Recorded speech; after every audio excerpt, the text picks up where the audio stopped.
Is your marriage just doomed? Your wife said she's done, that she just can't do this anymore, and you're starting to panic because you believe once my wife makes her mind up, there's no coming back. Today I'm going to share with you a story of hope, of how my client convinced his wife to give him another chance even though she said she was completely done. You're going to hear in his wife's words what he did to save the marriage. And be sure to stick around until the end of this video because I'm going to share with you the complete method he applied to convince his wife to give him another chance. Now, with all that being said, let's dive right in. We were struggling with a cycle that we would go through every few months, and it seemed to get closer and closer together as we kind of reached our peak of it was a cycle of misunderstandings, of resentment, of not healthily communicating, not being open enough to share emotions, lack of courage on both of our sides, definitely. And it would just spiral until it exploded. And then we would come back together for the sake of coming back together because we do love each other deeply, but it was never healed each time. And so it would build and build and build. And when I decided that I couldn't do that cycle anymore, it was right in the middle of it. And I could see exactly what was happening. I could see the pattern running its course, and I could see everything that was about to happen, to the point where I was almost playing this little game in my head where this is the thing he's going to say next. And this is the thing he's going to do next. And I kept trying to tell myself, I can keep doing this. I can keep doing this for the sake of our family, for the sake of the fact that we do deeply love each other, and for all of these other reasons that I would tell myself. And there was just this moment of clarity when I could tell what he was going to say next, what he was going to do next, and I could just see the pattern playing out over and over again. And I was like, oh, I actually can't. I actually don't want to keep doing this pattern anymore. Yeah, and can you remember exactly what it was? Like, what was that the tipping point for you where it was like, okay, look, that enough is enough? When he started blaming me again.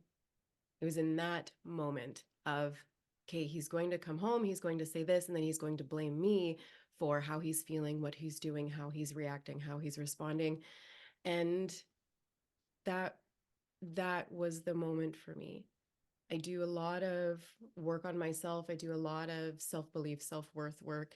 And I had been working a lot on courage and recognizing that two of my biggest things that are my core wounds and things that I struggle with deeply are courage, especially with those that I love, because my core wound is not being lovable, not being loved. And so I could see how that was also my contribution to our cycle, was always just giving in for the sake of love and giving in for the sake of feeling loved and not being courageous with the ones I love because I desire their love so deeply. And I could tell that that was my role in it, and I needed to stop that as well. So, So it was a part of your own development, right? It was like, okay, I can't keep accepting this. I need to start backing myself here. I've given him so many chances. And now it's like, okay, no, I'm really done. yeah. Okay, that makes a lot of sense. So just for the sake of everybody, because I know a lot of men are interested, they come to me and they're like, well, my wife said she's done. Did you, when Chris enrolled in the program and you also said that you were done, did you really mean it that you were done? In your head, you were like 100% done? Or was there like a little part of you where you're secretly open to reconciling? Mm. This one is tricky because the part that I played in our cycle was always wanting to come back together. And so I would let go of everything and not need to discuss it, not need to work through it just for the sake of coming back together. And so I had to work on letting go of outcome.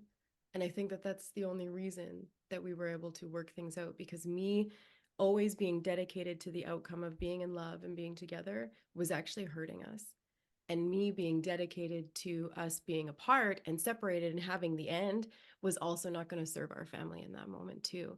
And so I actually had to learn to let go of outcome and not focus on a desired outcome and just focus what was really important for us moment to moment in those times.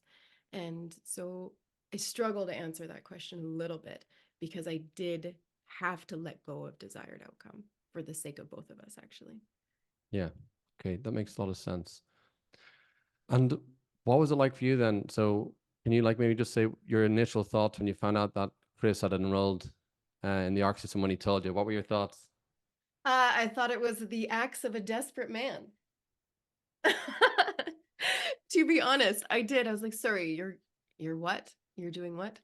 A part of me was very excited though. I love personal development and I know that he desperately needed to find his own thing, something that spoke to him for his growth. And but I was very skeptical. I was very nervous. I didn't know what that meant for him, for us, and that just the time we were in of uncertainty.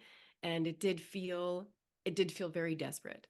I was like, Sure. all of a sudden you want to what? Invest in yourself and enroll in Yeah. this thing. And Yeah. but again, it is Spend all not this in my money. control. Power to you. Yeah. And he did, I could see that he was excited though. Hmm. And I think that's what really kind of helped me move forward with that. Wonderful. Was there any resentment though? Because it's something I hear a lot of like, fucking now you're gonna do it. Yes. Was there any a bit of resentment or anger towards that it took this point for him to actually then get into a program for himself to do the development that he needed? Hmm. It was frustrating. Yeah, it was very frustrating. I find resentment to be very rooted typically in jealousy. So it wasn't jealous because I myself have invested in myself so heavily over the years and he has been always been so supportive of that. So I wasn't going to deny him that excitement from me in any way. But it was very frustrating because it was exactly what I had predicted would happen. I'm sure you notice this working with men.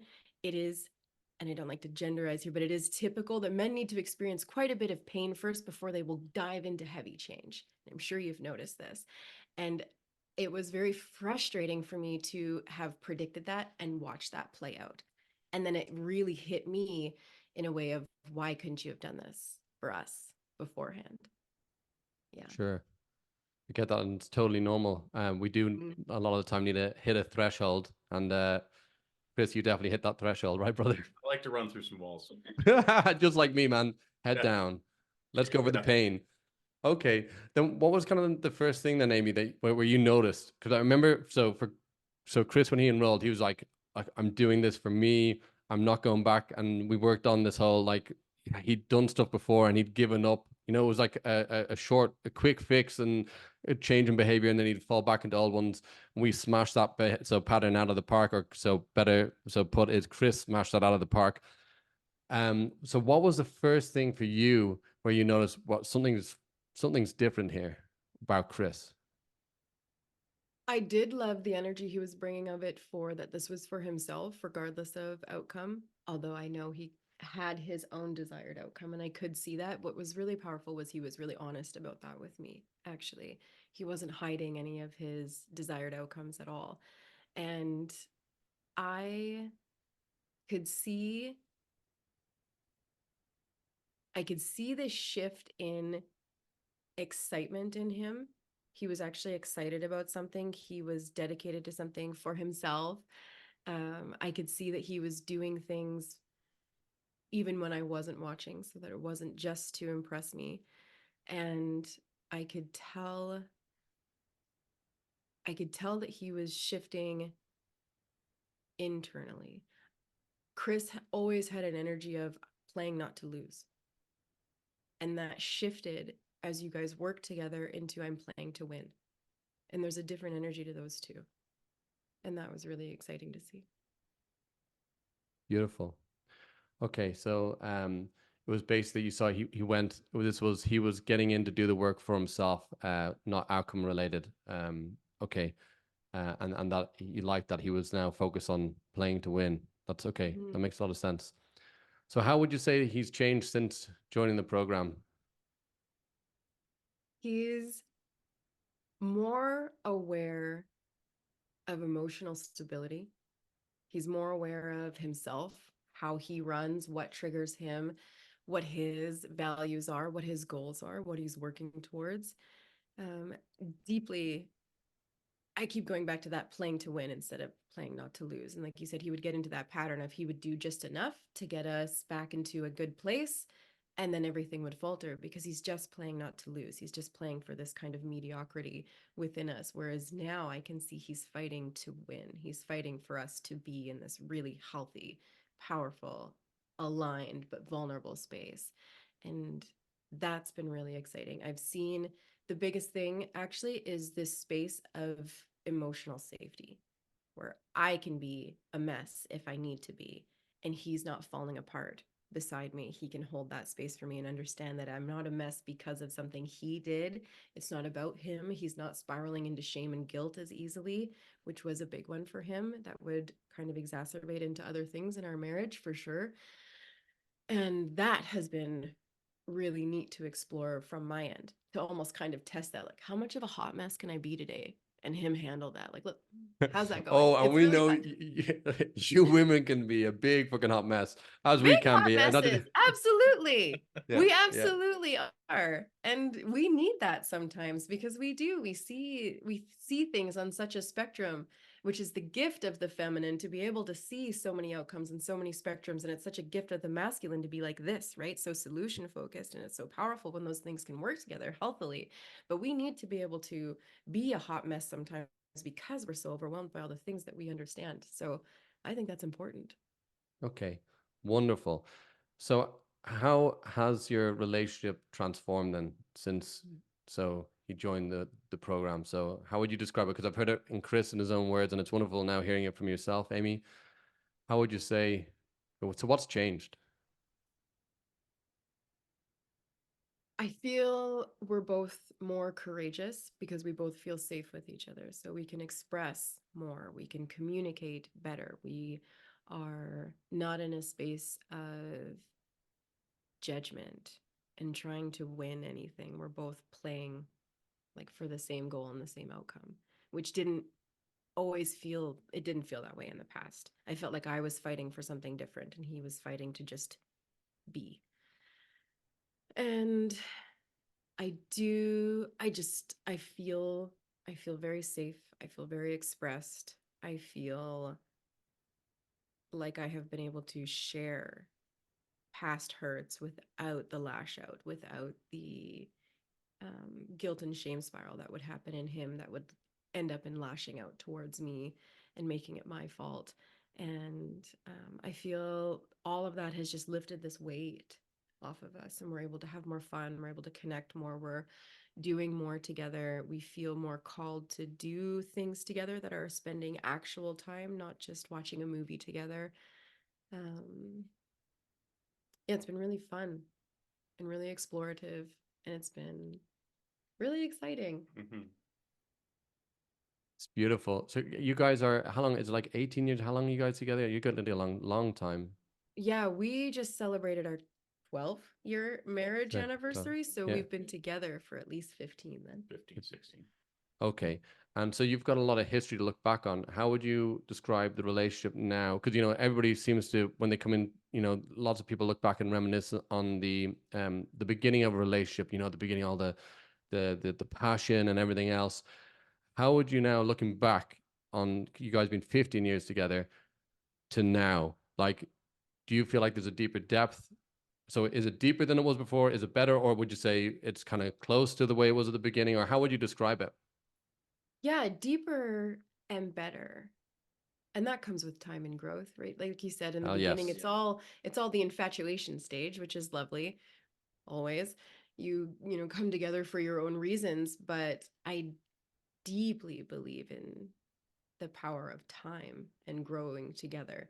And that's always going to be messy. It's always going to be messy as you grow and start discovering who you are, especially people who get together in their early 20s like we did.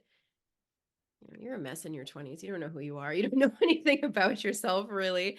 You're just going with the flow and trying to survive. And so I think as you mature as a couple, of course, it's going to be messy. But are you giving each other enough space to grow and discover and do that together? I think that's a problem that a lot of us have, and we weren't doing that. And so I would say better, better than ever, deeper, more connected. I mean, even as a family, we have 2 children as well. Mm, And so that's been really lovely too. wonderful. And Chris, how's it been for you? I know we've discussed this in depth, but I would still love to hear your take on this now. How do you feel like Amy's changed now with you doing the work on yourself? How's she showing up differently? She's able to express herself a lot more. She's not having to walk on eggshells Mm, or like I come home, I've had a hard day, or I'm in it, and she's got stuff that she needs to get off her chest to rely on me, so she can just I be a soundboard for her from just event and not take it on like, oh, I'm personally being attacked. And then she gets that feedback loop that she would say like, hey, it's not about you, but something would get triggered in me, and I'd make it about myself and go down the shame and guilt spiral, and then just kind of make it about myself in that way. I feel she's a lot more comfortable to be herself, and which is very attractive to be around. Um, and yeah, it's just like from our beginning relationship to where we are now, obviously with time that grows, but like I'm more in love with her. We have a deeper connection. Everything seems much more fluid.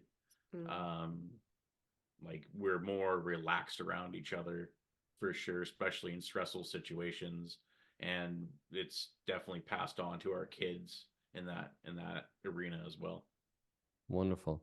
I love what you shared with me last time as well, Chris. It was like, and it was the confidence in you. You're like, it's never going back to the way it was. Like you guys have gone past that threshold, and you've successfully now moving the direction of creating an unbreakable marriage where you both know like it can only get better and it's going to get deeper. And like you said yourself, Amy, explorative. It's wonderful, and that's what I would like to share in this video is for other men that are out there is like that's BS. This whole limerence beginning of a relationship and the butterflies at the beginning. It can be so much deeper, and you guys are a testament to that. So congratulations to you both. I'm so over the moon for both of you. Just one final question for Amy. So for the guys that are watching this, Amy, a lot of them come in and they're like, yeah, once my wife makes my mind up, there's no way back. For somebody that's sitting on the outside of the ARC system and like, oh, feeling like there's no way back once the wife says that she's done, what message would you have for them? Hmm. My message would be that regardless of the outcome, I do believe it is important for you all to do the work and to heal yourselves because that is ultimately what is going to be the most attractive thing. We can't control other people. We can't control our wives. We can't control how they feel or how they're going to respond. And so by doing the work for yourself, honestly, regardless of the outcome, it is going to be worth it. You will either attract your wife back because that is what is most aligned for both of you, or you will move forward with confidence, without fear, without doubt in yourself, without any of the things that may be holding you back now. And you will, I deeply believe, attract a more aligned relationship when you are more yourself and you deeply understand yourself and you're more courageous and vulnerable and all of those other beautiful things that this kind of work that you're doing with these men, Luke, can do. And I think it's really valuable, regardless of outcome. Would you like to get the same incredible results like Chris? Then watch this next video on my authentic method for attraction.